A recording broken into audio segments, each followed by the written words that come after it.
Ia masuk neraka.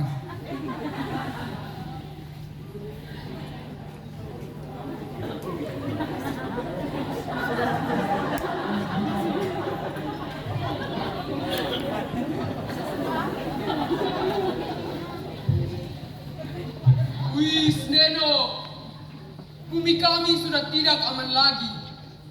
Anakku sendiri bersekutu dengan setan melawan aku. Aku berharap agar pengaruh buruknya tidak menjangkit rakyatku yang bodoh.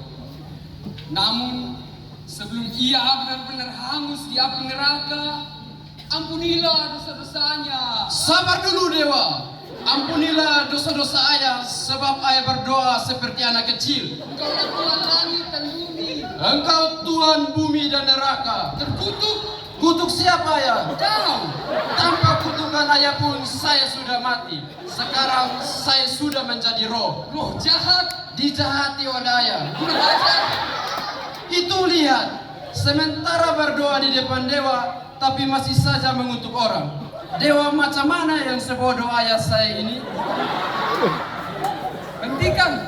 Sekali lagi kukatakan hentikan. Perbuatan apa lagi yang kau lakukan ini? Ini budaya tandingan. Ada tandingan. Ini semua memalukan. Semuanya harus dibasmi. Kalau semua kepala suku cengeng seperti ayah saya ini, apa jadinya kelak kampung kita? Baru omong sedikit sudah dianggap menghina, apalagi omong banyak. Dasar pemberontak. Apa itu pemberontakan? Melawan orang tua. Apakah mengutarakan pikiran sama dengan pemberontakan? Apa bedanya kalau pikiran itu merusak adat istiadat? Adat lagi, adat lagi. Aku muak mendengarnya. Karena kau sakit. Rakyat tidak menyebut ini penyakit. Rakyat harus satu pikiran dengan pemimpinnya. Rakyat ingin meyakinkan bahwa ayah sudah macet kepribadian, tapi mereka takut. Percuma berdebat dengan anak terkutuk. Percuma berdebat dengan ayah durhaka.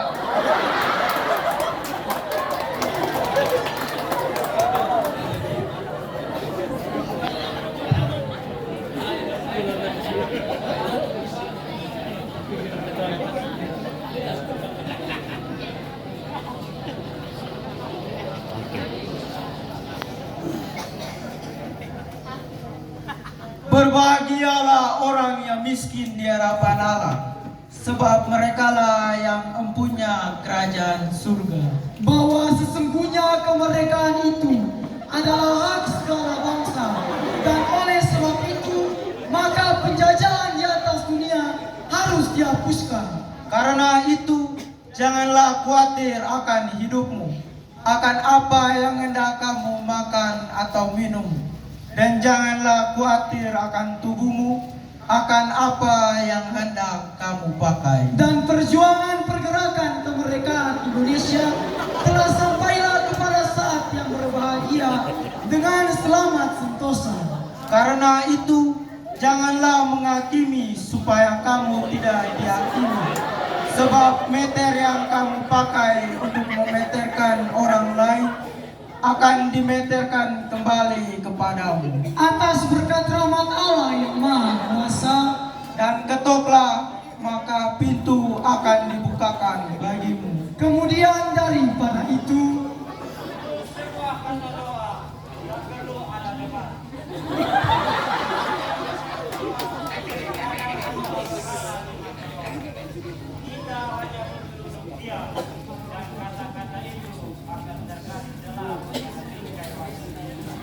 suara-suara ini seperti ku kenal. Hei, siapa kamu?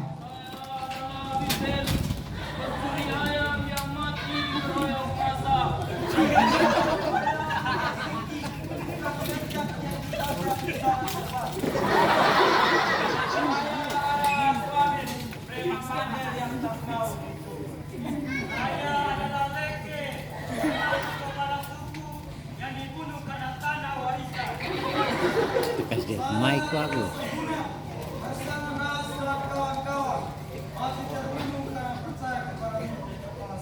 Sekarang apa yang kalian lakukan? Kenapa harus di rumah saya? Oh, dia bukan guru yang baik. Dia sedang sakit ingatan.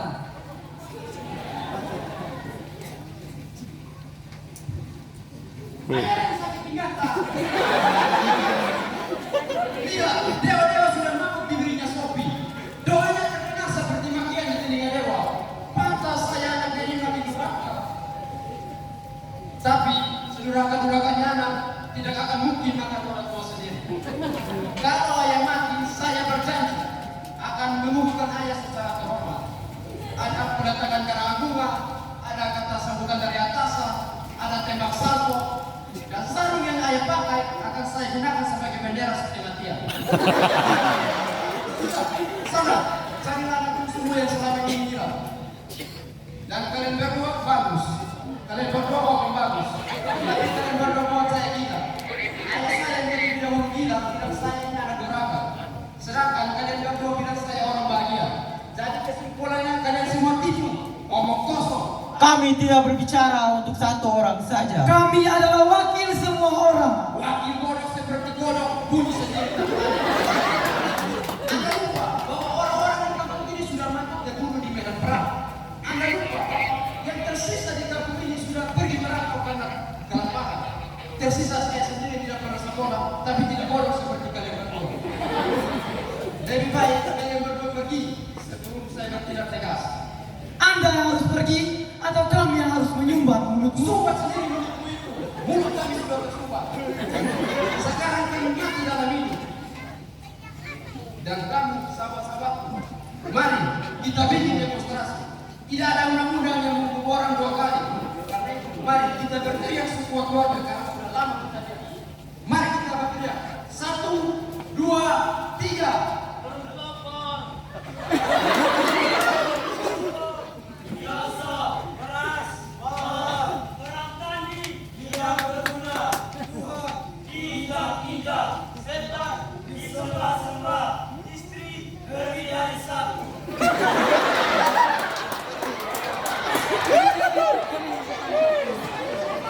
Lihat, ini kalau waktu ini coba mencuri.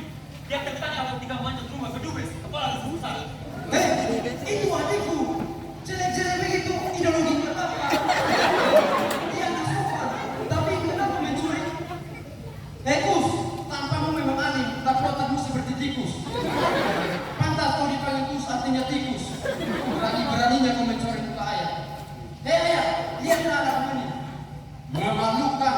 Makanya jangan hanya us berdoa saja. Us kerja juga supaya ini tidak lapar. Dan kau, orang asli, kenapa saya bangkit tikus? Apa sih ini? Pengangguran kelas kakak, hobi membaca puisi. Bersatulah racun-racun kota Soe. Stop! Ini sudah. Anda keliru. Anda melarang tapi melanggar batas kekuasaan. Maksudnya, Di sini bukan negara Anda. Di sini wilayah kekuasaan orang mati. Kami semua ini sudah mati. Karena itu nama saya bangkai. Hukum dan undang-undang tidak berlaku lagi. Karena itu kami bebas bergerak, bebas membaca puisi. Ayo teman-teman kita mulai. 1, 2, 3. pelacur kota Soe. Dari kelas tinggi hingga kelas menengah. Pembangkang yang bodoh. Lelaki kaya, lelaki harum biru. Memalukan. Jangan malu Bapak. Jangan-jangan kalian juga seorang pengangguran. Membubarkan kalian semua tidak semudah membubarkan partai politik. Anda berhenti tak ditahan. Berhenti sama dengan ditahan sama dengan Saya biasanya pintar karena mereka cepat mengetahui kebodohan. Sedangkan kamu yang bodoh akan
sandiwara ini lucu. Masa hakim diadili? Tapi yang mulia Bapak Hakim, hukum dan undang-undang dianggap kami lain. Terkadang rakyat harus menghukum pemimpinnya kalau memang pemimpinnya itu bobrok. Jadi saya diseret ke sini karena bobrok. Bukan, Anda diseret karena kebaikan Anda. Lalu mengapa saya diadili? Jangan cepat negara Bapak Hakim. Kebaikan Anda ialah menyembunyikan suara hati Anda bergolak. Sementara yang Anda kendaki ialah keadilan. Maksud Anda? Anda tidak mengadili penyebab adik saya, padahal Anda mau. Saya tidak punya hak. Tapi punya kuasa. Kuasa macam mana? Hah? Bapak Hakim dengan jubah hakim tidak tahu kekuasaannya. Aneh. Pekerjaan paling hina di dunia ini adalah membiarkan kebohongan demi kebohongan bertahta dan kemudian meracuni laki-laki. Lebihnya lagi kalau kebohongan itu tidak disadari karena dibius oleh pembohong yang lebih besar. Dia, jangan cepat-cepat menghakimi sendiri. Sudahlah Bapak Hakim, Anda dihukum karena gagal membina suara hati Anda. Dan kau si tangan datar, kenapa kau tembak adikku? Dia melarikan diri. Omong kosong, kau pasti memukulnya sekali yang melarikan diri. Tidak bantu saja. Saya bukan tuanmu, saya hanyalah seorang bagian tikus yang mengarah hukuman keadilan. Kalau Anda hanya bangkai pada Anda punya hak kepada saya. Baik, saya tidak akan menghukum engkau karena saya hanya seorang bagian tikus.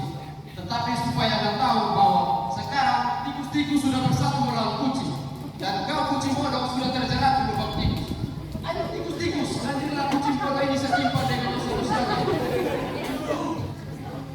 Dan yang menjadi Bapak Pastor, kesalahan Anda ialah menyembunyikan surga kami ini.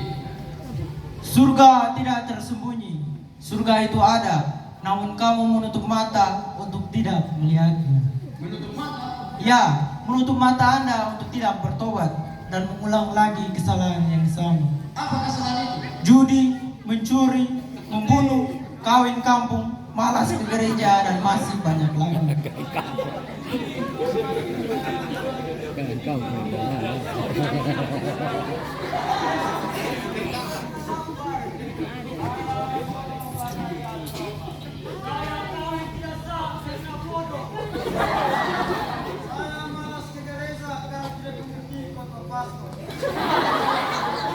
Kau dengar itu?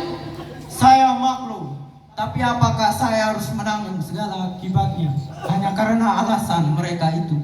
Apa boleh buat? Anda sudah mengklaim mereka sebagai domba-dombamu semasa mereka masih hidup. Dan sekarang pun mereka tetap menjadi milikmu. Tapi kesalahan mereka tetap menjadi kesalahan, dan mereka lah yang harus dihukum. Mereka sudah dihukum semasa mereka masih hidup di dunia. Mereka lawan, tapi tanah mereka direbut. Itu juga salah satu bentuk hukuman. Mereka menjadi penganggur di negeri sendiri karena tidak ada kesempatan. Itu juga salah satu bentuk hukuman. Mereka ingin pergi di gereja, tetapi mimbar-mimbar sudah menangkap mereka dari kecaman. Itu juga salah satu bentuk hukuman. Anda sudah menghakimi mereka, dan sekarang kewajiban Anda ialah dihakimi. Karena barang siapa menghakimi, dia akan dihakimi.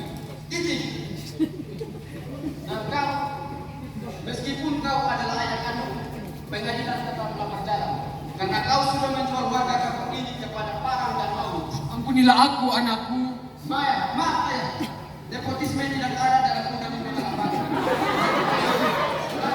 Ayah dan ibunya kalian bertiga. Dengarkan keputusan yang dari kodratnya sudah ada sebelum saya mengadili kalian.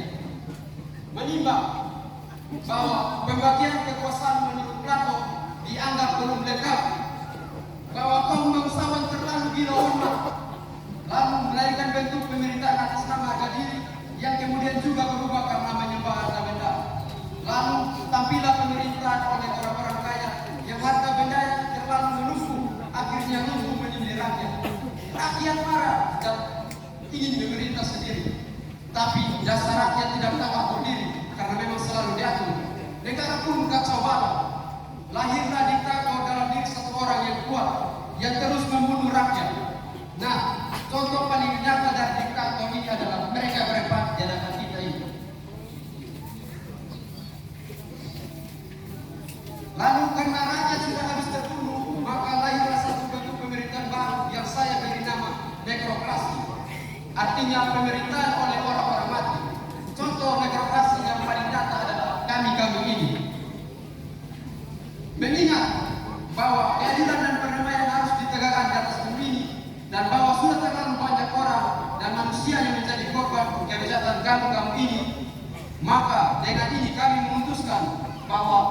bertiga harus dihukum maksimal seumur hidup dengan dikenai tahanan luar bersalah. Adapun bentuk hukuman itu adalah: 1. Bapak Hakim yang mulia, buatlah refleksi pribadi setiap hari dan usahakanlah berdamai dengan suara adik-adik. 2. Bapak Keamanan yang terhormat, bersatulah dengan Bapak Pastor dan Bapak Hakim, beri rakyat makan agar mereka tidak mencuri lagi. Dan yang lebih penting, negara harus menjamin hak hidup penganggur, tukang becak, petani, dan tukang buruh. 3. Ayahku yang tercinta, serahkanlah kepemimpinan kampung ini kepada orang lain dan bukan kepada saya, sebab saya sudah mati, sementara kampung ini bukan milik keluarga. 4. Demikianlah putusan ini dibuat di Alam Baka atas nama keadilan dan perdamaian. Hormat kami, Dewan Pengadilan Alam Baka. Ada keberatan? Ada. Apa? Kami semua dihukum. Siapa yang harus memimpin negara ini? Kita semua adalah pemimpin atas diri sendiri.